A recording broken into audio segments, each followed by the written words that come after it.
Good morning. Noble online classes में आपका सभी का स्वागत है।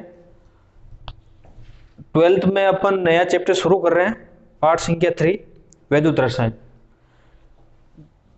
वैद्युत रसायन, इलेक्ट्रोकेमिस्ट्री। इलेक्ट्रोकेमिस्ट्री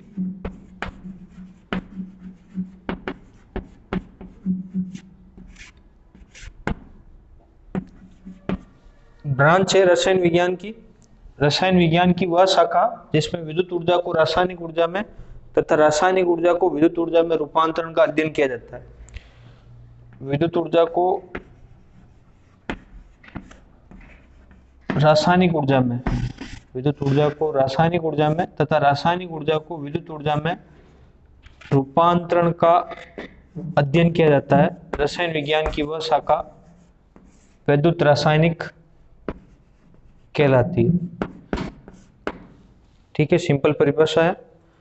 रसायन विज्ञान की वह शाखा जिसमें विद्युत ऊर्जा को रासायनिक ऊर्जा में तथा रासायनिक ऊर्जा को विद्युत ऊर्जा में रूपांतरण का अध्ययन किया जाता है, इलेक्ट्रोकेमिस्ट्री है, वो कहलाती है।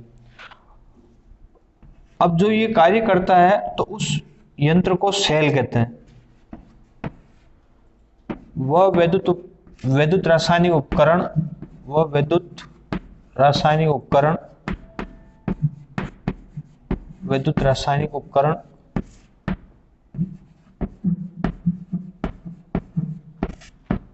जिसके द्वारा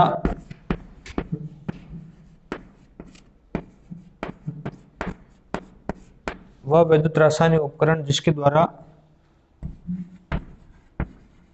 विद्युत ऊर्जा को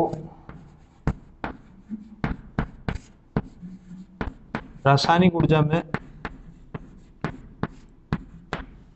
विद्युत ऊर्जा को रासायनिक ऊर्जा में तथा रासायनिक ऊर्जा को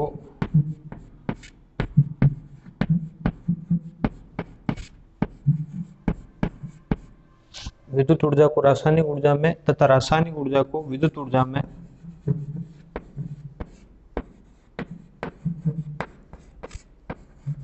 रूपांतरित किया जाता है। रूपांतरित किया जाता है।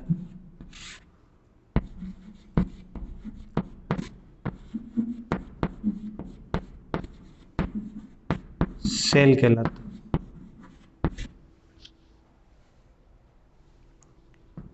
सेल कहलाता है।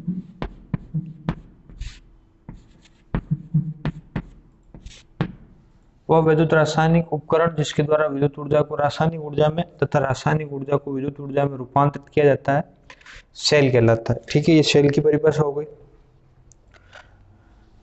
अब सेल आपके दो प्रकार के हैं। एक है इलेक्ट्रोलाइट सेल, विद्युत अपघट्य सेल। विद्युत अपघट्य सेल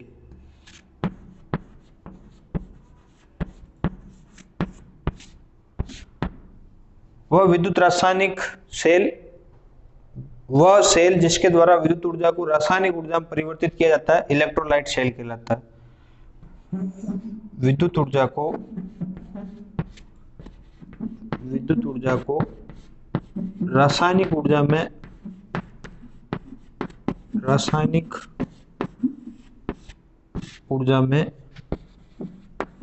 परिवर्तित किया जाता है। रासायनिक ऊर्जा में परिवर्तित किया जाता है।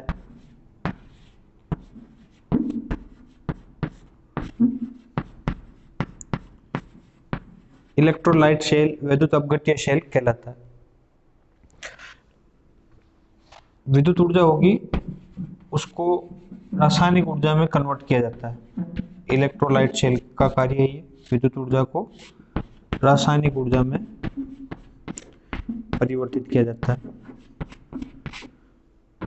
ठीक है, एक पात्र होता है जिसमें दो इलेक्ट्रोड लगे हुए होते हैं। पात्र है जिसमें दो इलेक्ट्रोड लगे हुए हैं और इस पात्र में HCl का विलयन भरा हुआ होता है। ये इलेक्ट्रोड हो गए, एक और एक, दो इलेक्ट्रोड है, दो इलेक्ट्रोड लगे हुए हैं। एक सिंबल प्लस का, एक सिंबल माइनस का।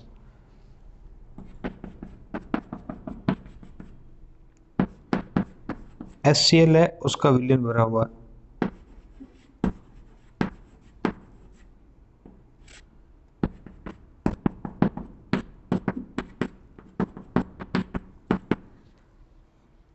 ठीक है, तो धातु के इलेक्ट्रोड है मेटल इलेक्ट्रोड, मेटल इलेक्ट्रोड, धातु के 2 इलेक्ट्रोड लगे हुए हैं। विद्युत धारा प्रवाहित करते ही HCl टूटेगा, HCl टूटेगा 2H प्लस और 2Cl माइनस में, 2H plus plus 2Cl minus. विपरीत आवेशित इलेक्ट्रोड जाएंगे, हाइड्रोजन दौड़ेगा ऋणाग्र की ओर और Cl दौड़ेगा एनोड की ओर। इधर वाला प्लस वाला एनोड और माइनस वाला कैथोड। पहले NaCl का विलयन भरा हुआ होता था विद्युत अपघट्य के रूप में। अब आपके नए सिलेबस में HCl का ले रखा है, तो अपन भी HCl का अध्ययन करेंगे। HCl में विद्युत धारा प्रवाहित करने पर HCl टूटेगा 2H plus plus 2Cl minus में, और जो आयन होंगे वो विपरीत आवेशित इलेक्ट्रोड की ओर गमन करेंगे। एक पात्र लेकर के, पात्र में 2 धातु के इलेक्ट्रोड लगा देते हैं तथा विद्युत अपघट्य के रूप में HCl लेकर के विद्युत धारा प्रवाहित करने पर HCl का वियोजन होता है तथा विपरीत आवेशित आयन है, वो विपरीत आवेशित आयन एक दूसरे के विपरीत इलेक्ट्रोड पर जाते हैं। तो हाइड्रोजन आयन जाएगा 2H प्लस जाएगा आपके कैथोड पर। तो कैथोड पर क्या रिएक्शन होगी, कैथोड पर रिएक्शन होगी, हाइड्रोजन जाएगा 2H प्लस और 2 इलेक्ट्रॉन ग्रहण कर लेगा प्लस 2E, और हाइड्रोजन गैस के रूप में मुक्त हो जाएगा, H2 गैस है उसके रूप में मुक्त हो जाएगा। इसी प्रकार एनोड पर क्या होगा, एनोड पर आपके Cl माइनस है, वो 2 इलेक्ट्रॉन त्याग देगी, Cl minus minus 2 electron, 2 electron त्यागेगी और Cl2 गैस के रूप में मुक्त हो जाएगी। तो एनोड पर मुक्त होने वाली गैस का नाम बताइए, एनोड पर मुक्त होने वाली गैस का नाम क्या है, क्लोरीन। विद्युत अपघट्य सेल में एनोड पर मुक्त होने वाली गैस क्लोरीन और कैथोड पर मुक्त होने वाली गैस क्या है, H2 है। तो विद्युत ऊर्जा के द्वारा रासायनिक ऊर्जा का निर्माण किया जाता है। तो इस प्रकार के सेल को क्या कहते हैं, विद्युत रासायनिक सेल कहते हैं, विद्युत अपघटनीय सेल कहते हैं। ठीक है, और इसमें HCl का मानक विलयन लेकर के, और चित्र मैंने आपके बना दिया है। तो आपको पूछेंगे कैथोड पर मुक्त होने वाली गैस का नाम बताइए, H2, एनोड पर मुक्त होने वाली गैस का नाम बताइए, Cl2। ठीक है, और इसका चित्र और सचित्र व्याख्या करनी है आपको। एक पात्र लेकर के 2 इलेक्ट्रोड लगा देते हैं, धातु के इलेक्ट्रोड तथा HCl मानक विलयन लेकर के विद्युत धारा प्रवाहित करने पर HCl का विद्युत अपघटन होता है तथा हाइड्रोजन ऋणात्मक इलेक्ट्रोड की ओर गमन करता है एवं क्लोरीन धनात्मक इलेक्ट्रोड की ओर गमन करती है। क्लोरीन इलेक्ट्रॉन त्याग करके Cl2 गैस के रूप में तथा हाइड्रोजन इलेक्ट्रॉन ग्रहण करके H2 गैस के रूप में मुक्त हो जाता है। ये हो गया आपके इलेक्ट्रोलाइट सेल, विद्युत अपघट्य सेल। ठीक है, उसके बाद सेकंड नंबर का जो सेल आता है आपके, वो है डेनियल सेल। डेनियल सेल या गैल्वेनिक सेल या voltaic cell. Daniell cell, galvanic cell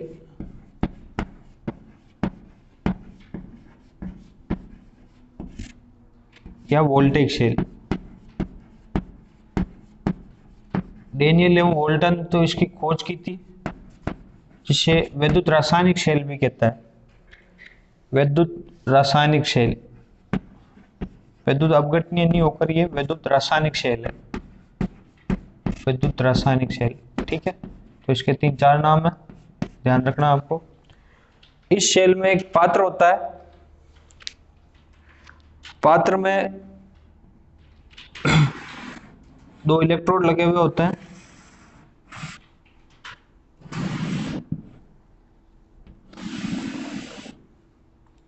एक इलेक्ट्रोड कॉपर का लगा हुआ होता है जो CuSO4 के विलयन में डूबा रहता है।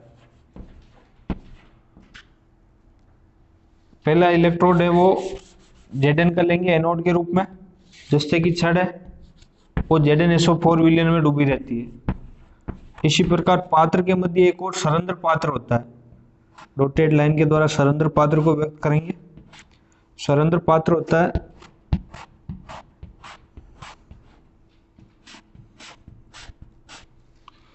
जिसमें कॉपर की छड़ लगी रहती है और CuSO4 विलयन में डूबी हुई रहती है। Cu की छड़ है जो आपके कैथोड का कार्य करती है। किसका कार्य करती है?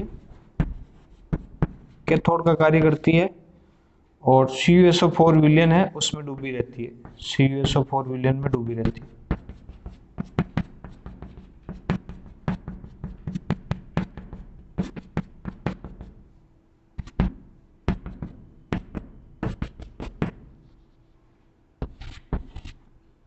जस्ते की छड़ ZnSO4 विलयन में डूबी रहती है।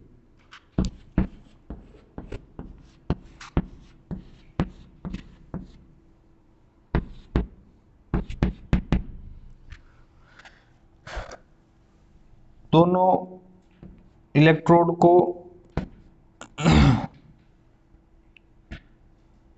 आपके वोल्टमीटर से संपर्कित कर देते हैं।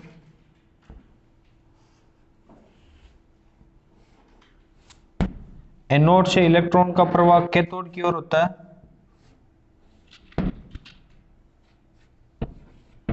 और इलेक्ट्रॉन के प्रवाह के विपरीत विद्युत धारा का प्रवाह कैथोड से एनोड की ओर होता है। ये कैथोड है, कैथोड को यहाँ पे धनाग्र के रूप में बताना है और एनोड को आपको किसके रूप में बताना है? ऋणाग्र के रूप में बताना है। ठीक है, तो इस प्रकार की संरचना आपको बतानी है। ये पात्र होता है जिसमें जस्ते की छड़ लगी रहती है तो ZnSO4 विलयन में डूबी रहती है। कॉपर की छड़ है वो CuSO4 विलयन में डूबी रहती है। सरंध्र पात्र होता है, सरंध्र पात्र यदि नहीं है तो फिर आपको दो पात्र लेकर के और लवण सेतु का उपयोग करना पड़ेगा, साल्ट ब्रिज। तो एक चित्र ऐसे भी अपन बना सकते हैं, दो पात्र लेकर के और दो पात्र के मध्य फिर आपको लवण सेतु का उपयोग करना पड़ेगा। दोनों पात्रों को संपर्कित करने के लिए साल्ट ब्रिज का उपयोग करना पड़ेगा।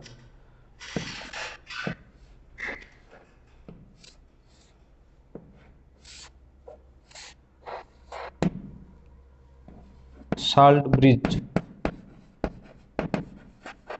लवण सेतु। ठीक है, इधर किसकी छड़ आ गई? Zn की छड़ आ गई, ZnSO4 विलयन में डूबी हुई। इधर Cu की छड़ किस में डूबी हुई है? CuSO4 विलयन में डूबी हुई है।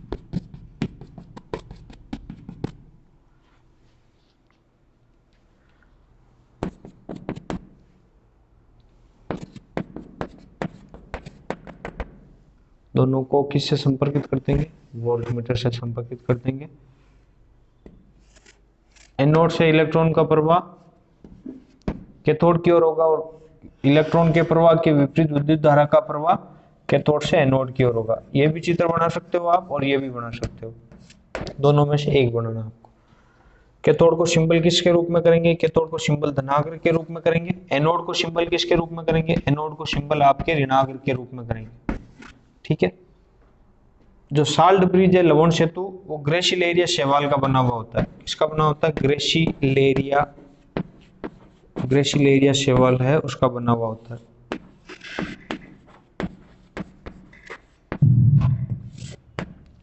ठीक है, एनोड किसका बना हुआ है? Zn की छड़ है और कैथोड किसका बना हुआ है? Cu की छड़ है। इधर किसका विलयन है? CuSO4 का विलयन है और इसमें ZnSO4 का विलयन। इसमें आपको पूछेंगे लवण सेतु का क्या कार्य है? लवण सेतु दोनों पात्रों के मध्य सांद्रता को समान रखता है और यदि लवण सेतु का उपयोग नहीं किया जाए तो सेल कार्य नहीं करेगा। यदि लवण सेतु है उसका उपयोग नहीं करेंगे तो सेल कार्य नहीं करेगा। ठीक है, इसी प्रकार सरंध्र पात्र का क्या उपयोग है? सरंध्र पात्र भी दोनों पात्रों के मध्य है, वो अभिक्रिया करता है तथा सांद्रता को समान रखता है। ठीक है, तो इस प्रकार की लैंग्वेज आपको लिखनी है कि डेनियल शेल में दो पात्र लगे हुए होते हैं। प्रथम पात्र में जस्ते की छड़ ZnSO4 विलयन में डूबी रहती है जो एनोड का कार्य करती है। इसी प्रकार कॉपर की छड़ CuSO4 विलयन में डूबी रहती है, कैथोड का कार्य करती है। दोनों पात्रों की सांद्रता या साम्यावस्था बराबर रखने के लिए उन्हें लवण सेतु से संयोजित किया जाता है। लवण सेतु ग्रेसिलेरिया शैवाल का बना हुआ होता है जो दोनों पात्रों के मध्य सल्फेट आयन की सांद्रता को समान रखता है। ठीक है, एनोड पर इलेक्ट्रॉन का आधिक्य होने के कारण उसे ऋणाग्र के रूप में प्रदर्शित करते हैं तथा कैथोड पर इलेक्ट्रॉन ग्रहण होने के कारण उसे धनाग्र के रूप में प्रदर्शित करते हैं। दोनों इलेक्ट्रोड को वोल्टमीटर से संपर्कित करने पर एनोड से इलेक्ट्रॉन का प्रवाह कैथोड की ओर होता है तथा इलेक्ट्रॉन के प्रवाह के विपरीत विद्युत धारा का प्रवाह कैथोड से एनोड की ओर होता है। ठीक है, ये तो हो गई आपके डैनियल शेल या गैल्वेनिक शेल की जो सचित्र व्याख्या है। चित्र तो मैंने बना दिए और सचित्र व्याख्या है वो आपको करनी है। मैं वापस बोल रहा हूँ, दो पात्र लगे हुए होते हैं, सचित्र व्याख्या कीजिए तो इस प्रकार का डायग्राम बना करके, और फिर लैंग्वेज वापस बोल रहा हूँ मैं, दो पात्र लगे हुए होते हैं, दो पात्रों में जस्ते की छड़ एनोड का कार्य करती है, ZnSO4 विलयन में डूबी रहती है, इलेक्ट्रॉन का आधिक्य होने के कारण इसे ऋणाग्र के रूप में प्रदर्शित करता है। Left hand side oxidation, anode और नेगेटिव चार्ज, लोन शब्द याद रखना आपको। लेफ्ट हैंड साइड में आएगा ऑक्सीडेशन होगा यहाँ पर, और ऑक्सीडेशन होने के कारण इलेक्ट्रॉन आधिक्य होगा, एनोड के रूप में प्रदर्शित करेंगे, और नेगेटिव चार्ज होगा। इसी प्रकार अन्य पात्र में कॉपर की छड़ लगी रहती है जो CuSO4 विलयन में डूबी रहती है, जो धनाग्र के रूप में प्रदर्शित करती है। दोनों इलेक्ट्रोड को वोल्टमीटर से संपर्कित करने पर एनोड से इलेक्ट्रॉन का प्रवाह कैथोड की ओर होता है तथा इलेक्ट्रॉन के प्रवाह के विपरीत विद्युत धारा का प्रवाह कैथोड से एनोड की ओर होता है। दोनों पात्रों को सल्फेट आयन की सांद्रता को समान रखने के लिए लवण सेतु से जोड़ा जाता है। लवण सेतु ग्रे-शिलेरिया शैवाल है उसका बना हुआ होता है। अब जो रिएक्शन है वो आपके ये निम्नलिखित होगी। सेल रिएक्शन होगी एनोड पर और कैथोड पर। एनोड पर होगी Zn है वो अभिक्रिया करेगा H2SO4 से, Zn plus H2SO4 given ZnSO4 plus 2 hydrogen plus 2 electron, 2 hydrogen plus 2 electron, ये एनोड पर हुई। इसी प्रकार कैथोड पर क्या होगी, कैथोड पर भी एनोड पर ऑक्सीकरण हो रहा है, कैथोड पर अपचयन होगा। CuSO4 है, CuSO4 दो हाइड्रोजन ग्रहण करेगा और साथ में दो इलेक्ट्रॉन ग्रहण करेगा, दो हाइड्रोजन और दो इलेक्ट्रॉन ग्रहण करके Cu प्लस H2SO4 का निर्माण करेगा। ठीक है, अब टोटल सेल रिएक्शन क्या होगी, जो संपूर्ण सेल अभिक्रिया है वो निम्नानुसार होगी। संपूर्ण सेल अभिक्रिया में H2SO4 से लेफ्ट हैंड साइड में राइट हैंड साइड कट गया, दो हाइड्रोजन से दो हाइड्रोजन कट गए, दो इलेक्ट्रॉन से दो इलेक्ट्रॉन कट गए, तो आपके पास जो बचा है वो नीचे लिख देंगे टोटल सेल रिएक्शन, संपूर्ण सेल अभिक्रिया। टोटल सेल रिएक्शन क्या हो रही है वो अपन लिख रहे हैं। इधर कौन बचा है उसको जोड़ देंगे Zn और साथ में कौन है CuSO4, और तीर के उधर कौन बचा है ZnSO4 और साथ में कौन है Cu, ZnSO4 प्लस C। ठीक है, ये टोटल सेल रिएक्शन हो गई डैनियल के लिए। संपूर्ण सेल अभिक्रिया लिखिए तो ये अभिक्रिया लिखनी है, एनोड पर लिखिए तो ऊपर वाली, कैथोड पर लिखिए नीचे वाली। ठीक है, और आपके आयनिक सेल रिएक्शन लिखिए, ionic cell reaction for Daniel cell अभिक्रिया, आयोनिक सेल रिएक्शन, तो आपको एनोड पर लिखना है। एनोड पर क्या होगा, ऑक्सीडेशन होगा, ऑक्सीडेशन होगा तो Zn जाएगा Zn2 प्लस में, मतलब दो इलेक्ट्रॉन का त्याग करेगा, दो इलेक्ट्रॉन का त्याग कर दिया। इसी प्रकार कैथोड पर क्या होगा कि कैथोड पर आपके कॉपर है वो CuSO4 में, तो Cu 2 प्लस के रूप में दो इलेक्ट्रॉन ग्रहण कर लेगा, प्लस 2E, और किस में आ गया Cu के रूप में निक्षेपित हो गया। अब जो इलेक्ट्रॉन है उनको काट देंगे, दो इलेक्ट्रॉन से दो इलेक्ट्रॉन कैंसिल हो गए।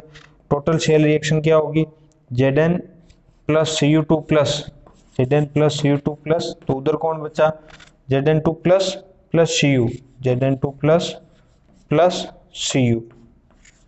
ठीक है, ये टोटल सेल रिएक्शन होगी Zn प्लस Cu2 प्लस, तो उधर कौन बचा Zn2 प्लस प्लस Cu। ठीक है, तो ये आपके डैनियल सेल हुआ और इसकी भाषा हो गई। अब डैनियल सेल में सेल अभिक्रिया का परिणाम क्या होगा, सेल अभिक्रिया का परिणाम ये होगा कि जस्ता है वो देखो आपके Zn है वो ZnSO4 में डिसोल्व होता जा रहा है।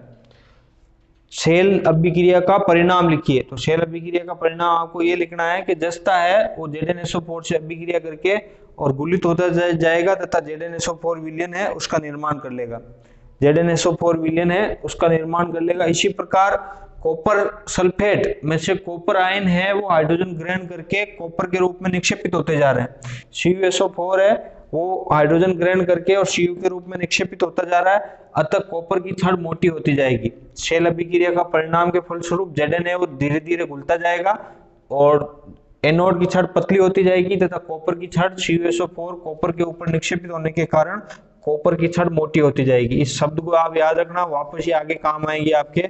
लोहे के जो अपन संसारण होने से बचाएंगे तो लोहे की छड़ को क्या करेंगे कि लोहे की छड़ को कैथोड के रूप में ले लेंगे और उससे अधिक सक्रिय धातु Zn को एनोड के रूप में ले लेंगे। तो आप यहाँ पे नष्ट कौन हो रहा है, नष्ट हमेशा एनोड होता है, नष्ट कौन होता है, एनोड होता है, और कैथोड एज इट इज रहता है, कैथोड की छड़ मोटी होती जाएगी। तो लोहे को जब आप जंग से बचाना है, संसारित होने से बचाना है, तो उससे सक्रिय धातु जस्ते का लेपन कर देंगे, जिससे क्या कहेंगे, यशद लेपन या बलिदानी सुरक्षा। ठीक है, तो ये वापस आएगा। शेल अभिक्रिया का परिणाम क्या है, तो शेल अभिक्रिया के फलस्वरूप एनोड हमेशा नष्ट होगा, कैथोड की छड़ है वो मोटी होती जाएगी। आपको चित्र पूछे तो चित्र लिख देना है, रासायनिक अभिक्रिया पूछे तो ये लिख देनी है, आयनिक अभिक्रिया पूछे तो ये लिख देनी है, और शेल अभिक्रिया का परिणाम पूछे तो शेल अभिक्रिया का परिणाम यही होगा कि एनोड की छड़ पतली होती जाएगी, वो कैथोड की छड़ मोटी होती जाएगी। डेनियल शेल के द्वारा कौन सी ऊर्जा को कौन सी ऊर्जा में रूपांतरित किया जाता है, तो रासायनिक ऊर्जा को विद्युत ऊर्जा में परिवर्तित किया जाता है। रासायनिक ऊर्जा को कौन सी ऊर्जा में परिवर्तित किया जाता है, विद्युत ऊर्जा में रूपांतरित करने के लिए डेनियल शेल का उपयोग करते हैं। ठीक है, तो ये आपके दो शेल हुए, एक तो हुआ विद्युत अपघटनीय शेल और दूसरा हुआ आपके डेनियल या गैल्वेनिक शेल। ठीक है, इसके बाद अगले वाले जो डेनियल शेल का विभवांतर है वो आपके SHE के द्वारा निर्धारित करेंगे, उसका अध्ययन अगले वीडियो में करेंगे।